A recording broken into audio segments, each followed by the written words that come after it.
All right, guys, we are getting into the final areas of Chapter 10. We're going to start talking about the equations of circles.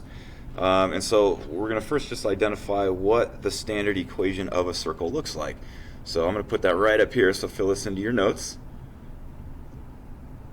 So we're going to say x minus h quantity squared plus y minus k quantity squared equals r squared. So this is the standard equation of a circle. So let's identify a couple things in there. So h and k, you may recall from the parabola, those h and k values. In a circle, h and k represent the center of the circle. Okay, and so let's make a note of that. So I'm just going to put a C to represent the center is h, k. All right, so obviously there is some coordinate point that makes up the center of a circle. H is going to be the x coordinate and k is going to be the y coordinate. Something that you also might remember from the parabola is this negative here and here, as you'll notice, is already built into the formula. Which means the h and the k here are going to have the opposite sign of what you see in this equation. So if you ever see this, it says like x minus 3. Well, if it was minus 3, then I'm going to put a positive 3 right there.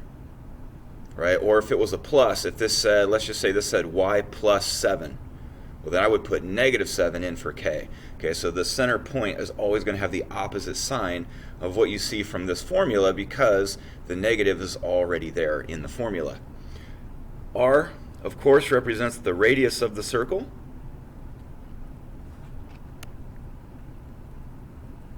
So anytime you would go from the center to any point on the circle, that's going to represent the radius, or the r value, and it does go in as r squared.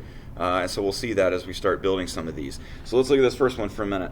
This guy is obviously centered at 0, 0. So if we wanted to write the standard equation of this, then a 0 is going to go in for h, and a 0 is going to go in for k, right there and right there. So I'm going to start this out by just saying x minus 0 squared plus y minus 0 squared, because those are the h and the k values. And then this needs to equal the radius squared. So what's the radius? Well, just start from the center, and you can count your way to any point on the circle, and it should be the same. So if I go to the right, I can see it's 6 units. If I go up, it's 6 units. Right? Left would be 6, down would be 6. So no matter which direction I count, I can see the radius is 6. So this is going to go in as 6 squared. Now we always want to simplify this as much as we can. So obviously when I see x minus 0, I don't really need the minus 0. Right? I can just write that as simply x squared. And same thing for this guy. Y minus 0 squared is the same thing as y squared. And then over here, we know 6 squared is 36. So this is the way that we would want to leave it. Just as a quick side note, anytime down the road that you see this is just x squared or just y squared, or both, automatically that tells you that the coordinate of the center at that point is 0. Right? So if I were to look at this, and this is what they gave me, I'd be able to look at this and say, well, my center x coordinate must be 0 because there's no plus or minus here. And my y coordinate must be 0 because there's no plus or minus here. So if we're missing a number here or here, we know that those numbers are actually 0, and that's why we're not seeing a number there. All right, I'm going to leave you number 2 to do on your own. That'll be part of the assignment. Let's go to number 3, and then you guys will be doing number 4 on your own for the assignment. So in number 3, let's start by just identifying the center. So as we look at this circle, we can see the center is right there. That would be at the point 1, 1. Right? Is the center of that circle would be 1, 1. So let's just name that really quick. And what is our radius? So if I go from the center and I count my way in any direction, I can see that it's 2 to the right. I can see that it's 2 up, 2 to the left, 2 down. So the radius is clearly a 2. And so if we fill this into the equation of a circle, we want to say x minus the h value, which is 1, plus y minus the k value, which is also 1, and then that equals the radius squared. So again, instead of writing this as 2 squared, we actually want to square it and just write it as a 4. So, and that's it. This is as simplified as it gets. You don't want to go any farther than that. That would be the standard equation of that circle. Guys, do keep in mind that your h and your k values will always have the opposite sign in the equation than they do when they're identified as a point, like they do here. So because these are both minuses, I'm going to see them as both positives when I identify them as the point. If I had a negative here, then this would be a positive. Okay, it's always going to be the opposite. So let's go on down to a few of these guys. And again, I'm kind of doing like half of these and the other half will be the assignment piece of this. So write the standard equation of the circle with the given center and radius. This is the exact same thing that we just did up above, but now instead of looking at a graph, they're just telling me what's the center and what's the radius. I don't have to pull it off of a graph. Okay, so when I look at this one, again, I know that my h value is 0, and we can see that the k value is 0, and I can see that the radius is 9, right? And so we always want to identify all the parts, but don't leave it like this. We want to simplify things as much as we can. X minus 0 is the same as x, and y minus 0 is the same as y, and of course 9 squared is 81. So this is the way that we would want to leave our answer, would be in that form. Let me do 2 more with you, and we'll move on to this bottom piece. So this one, again, let's just throw this stuff in here. So we know the formula says x minus the h value.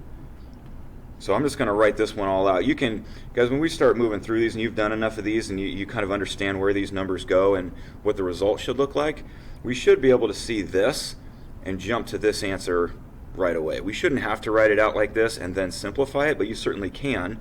But we should notice anytime I see a 0 right there, it's just going to be x. And if I see a 0 right there, it's just going to be y squared. And I know to square this number to finish off the equation. So let's do the same thing on this one. I could write this the long way, x minus negative 3 quantity squared plus y minus my k value squared equals my radius squared. So this is where all the numbers come from. This is the layout of it, but we always want to simplify this, right? I know that because that was a negative, right, it creates that double negative right there. So that's how this guy becomes a plus. So realistically, when I see this minus 3, I could jump straight to this step and write it as x plus 3 squared because I know it's going to be the opposite of whatever that is. Just like I know if there's a 0 here, I don't really need to write y minus 0. I should be able to identify that as just y squared. And then same thing with the radius squared. I know it's going to be 25. All right, so that would be the equation of that circle. Let me do one more with you. So again, let's kind of jump to the answer on this. So there's a 0 here, which means it's the first piece is just going to be x squared. And with that being a positive 14, I know this part would be written as y minus 14 squared. And then instead of writing 14 squared and then simplifying it, let's just do that right off the bat. 14 squared is 196. And so this is kind of what I was referring to about really just being able to jump to the equation without having to step your way through it, although you can certainly do this if it helps you. All right, let's go down to these guys. So notice on this one, now they're telling us the center, but they're not telling us the radius. Instead, they're just telling us, hey, there's some point on the circle at 4, 0. So we have to use that to figure out what our radius is. And I'm actually going to do this one because this one's harder. I'll give you a hint on this one, though, because you're going to do this in your assignment. If I went from 0, 0 to 4, 0, well, how far did you go? Right? Think about that. That distance from the center to any point on the circle is your radius. So just figure out the distance between here, and you'll then know your radius and then you can do exactly what we did up above to write the equation. So let me do the one that's a little harder because, and you'll see why this one's harder after you've done this one. I have a center at 0, 0. Let's see if I can put this over here.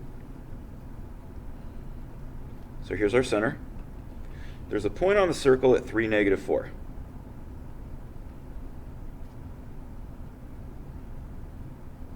So that's right here. So they're just saying this is a point on the circle. So in other words, my circle is doing something like this. Right? So in order to get the radius, we need to figure out what's the distance from here to there. Right? And this is going to take us back to something we did first semester, which is our distance formula.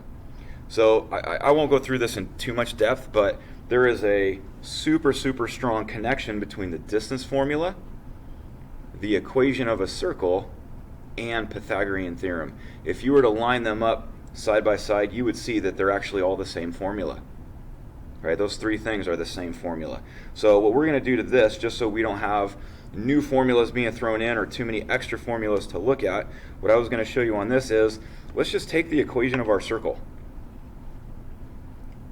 So here's what we're trying to discover, is what's the length of that radius. So all I'm going to do is, I'm going to use the equation of a circle.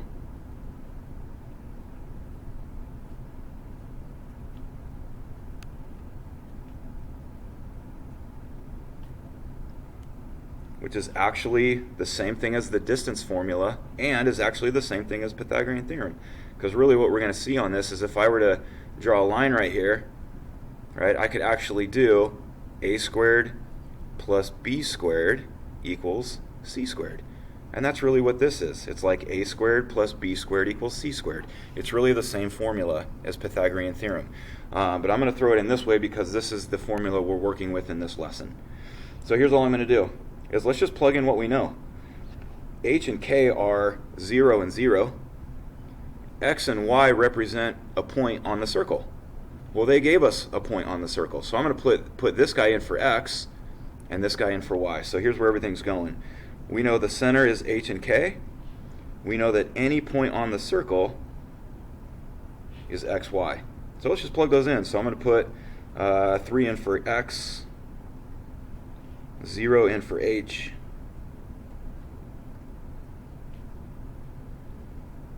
we're going to put negative 4 in for Y. We got 0 for K, and that's going to equal the radius squared. So let's clean that up. I have 3 minus 0, which is 3, squared. I got negative 4 minus 0, which is negative 4 squared. And if I add those together, it tells me that 25 is my radius squared. So if you really wanted to know the radius, all you would have to do is square root this number, and now you would know your radius. So if I square root this, I know that my radius is 5, right? But I want you to think about something. When we write the equation of this circle, which was what we're going to do right now, well, how do we put in this value? We want to see it as r squared. So I don't really need to square root this right now. I want it as r squared because that's how it goes into the formula. So let's finish this one off by doing what we did up above. This is, now that we know our information, this is all we're going to do. Okay, so again, here's my center, so I know this is going to be just an x squared plus a y squared. And what are we putting in for r squared? 25. So that would be the equation of that circle. Centered at 0, 0 with a radius of 5. All right. Let's do a few on the back. So these are kind of more of the same, where they're giving you like a point on the circle and some other value. So we're going to do one more together right now. I'll leave you the other ones to do for the assignment, but let's just pick this guy. Okay, so I'm going to take my equation of a circle.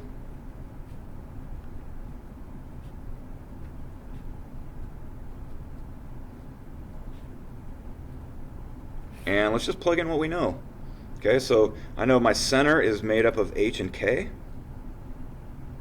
and I know that any point on the circle is my x and y point. All right, so let's just plug those in. So plugging in -3 for x. We're going to plug in 2 for h. We're putting 16 in for y. And 4 for k. And that's going to equal r squared. So let's clean that up. So I have right here -5 squared. Right here I have 12 squared.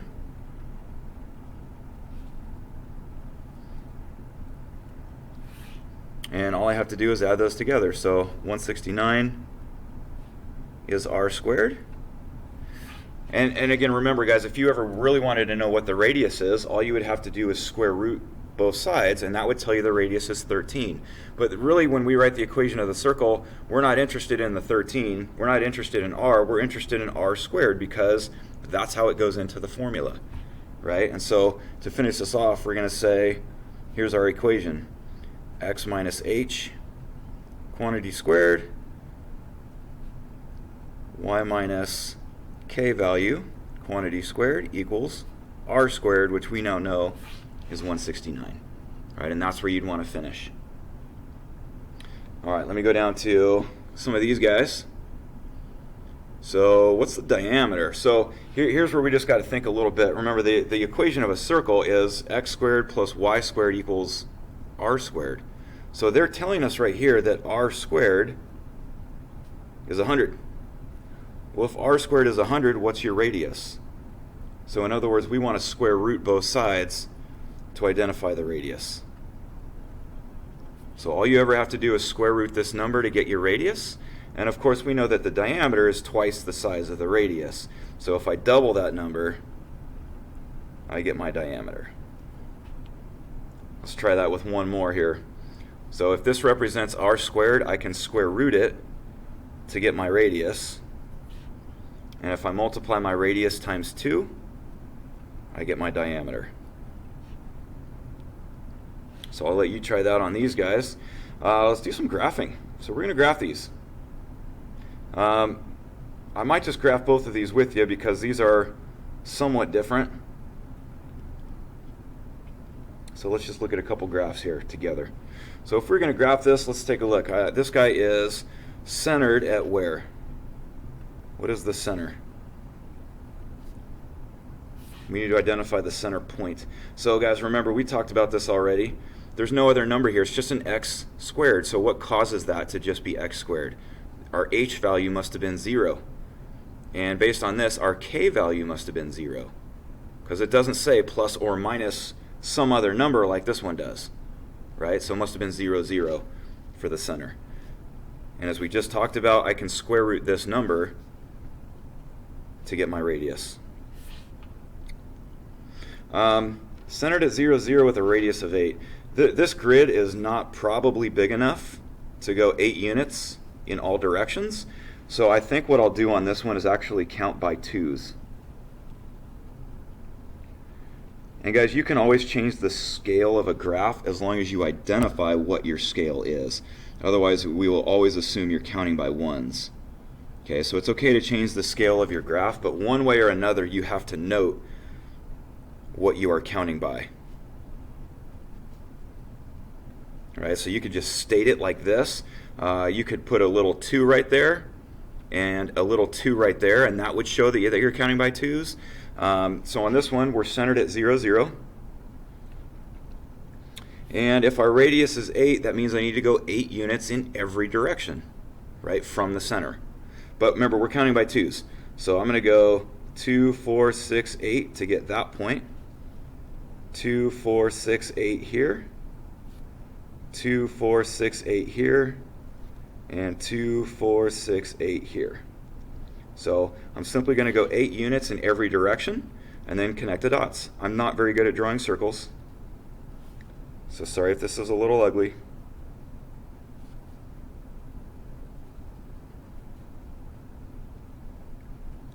Good enough. So there's our circle. So yeah, so we would have had a hard time counting by ones on this one.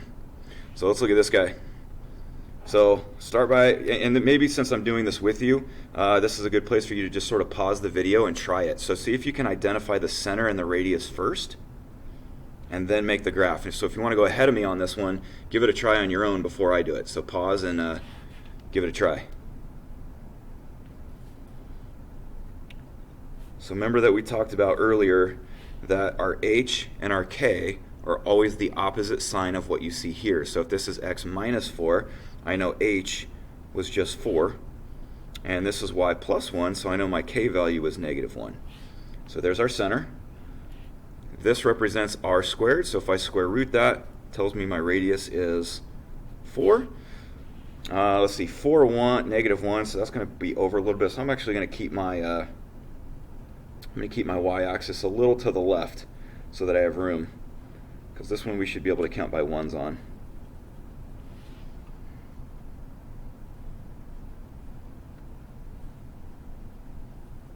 Alright, so there's my two axes. I'm going to count by ones on this one. So I'm going to find my center at 4, negative 1. 1, 2, 3, 4, negative 1.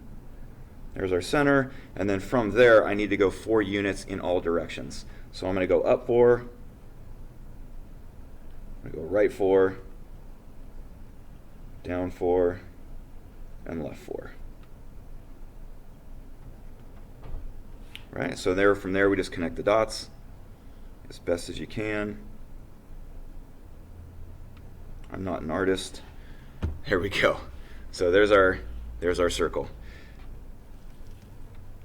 All right, one last idea. Determine whether a point lies on the circle or not. You actually have done ideas like this back as far as like pre-algebra. If you want to know if a point fits into any equation, all you got to do is plug it in for x and y. Right? So I'm going to take 0, 0, and I'm going to put those in for x and y, and we're just determining, does this create a true statement? So if I put a 0 in for x, it would become 0 minus 3 squared.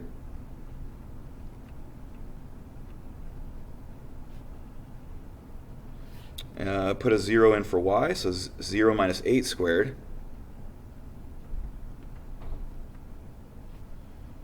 And that equals 100. So we're just trying to determine, does that equal 100? Does the left side equal the right side? Is this a true statement? Well, 0 minus 3 squared would be 9. 0 minus 8 squared would be 64. Not looking like 100, is it?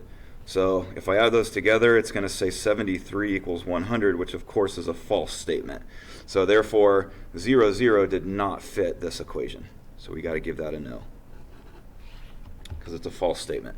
Let's try another one, and then I'll leave the other two for you guys for the assignment. So I'm going to put negative 5 in for my x, and I'm going to put 2 in for y. So negative 5 minus 3 squared.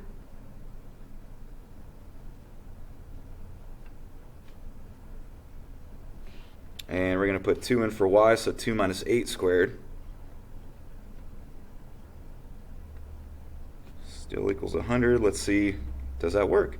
So negative 8 squared, that would be negative 6 squared. And this one's looking pretty good. 64 plus 36 is 100. So this guy is a winner.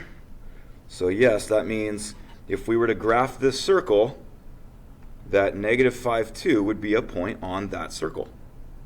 Is what that means. So I'll leave the remaining ones for you guys for the assignment. So whatever we didn't cover in the lesson just now will be for the assignment.